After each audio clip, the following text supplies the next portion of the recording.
ഇന്നത്തെ എൻ്റെ ഈ പോക്ക് നമ്മുടെ തറവാട്ടിലോട്ടാണ് കേട്ടോ.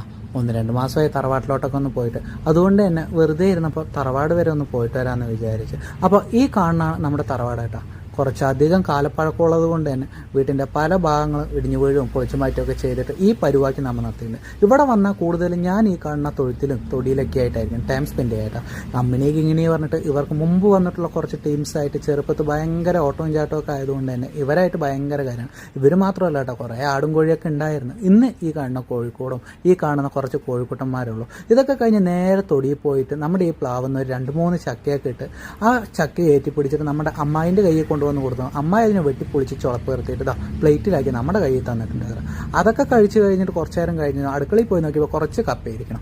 ഇവിടെ വന്നു കഴിയുമ്പോഴാണ് നമുക്ക് ഈ കപ്പയും മാങ്ങയും ചക്കയൊക്കെ സാധാരണ കിട്ടാറുള്ളൂ. അതും കഴിച്ച് കഴിഞ്ഞ് നമ്മുടെ നേരെ കുട്ടൂസിൻ്റെ അടുത്തോട്ട് വിട്ടു കേട്ടോ. ഇവനാണ് നമ്മുടെ വീട്ടിൻ്റെ മെയിൻ കാവൽക്കാരൻ എന്ന് പറയുന്നത്. അവിടെ നിന്നൊക്കെ മാറി നമ്മുടെ വീട്ടിൻ്റെ പുറത്തോട്ടൊന്ന് ഇറങ്ങുമ്പോൾ കാണുന്ന മെയിൻ കാഴ്ചയാണ് കേട്ടോ ഈ ചെറിയ പാറയും പാടവും ഈ കാണുന്ന ചെറിയ കൈത്തോടും കാര്യങ്ങളെല്ലാം. അപ്പം നിങ്ങൾക്കും ഇതേപോലെയുള്ള പഴയ വീടോ അല്ലെങ്കിൽ തറവാടോ കാര്യങ്ങളോ ഇപ്പോഴും ഉണ്ടെന്നുണ്ടെങ്കിൽ ജസ്റ്റ് ഒന്ന് ലൈക്ക് ചെയ്തേക്കേട്ടോ.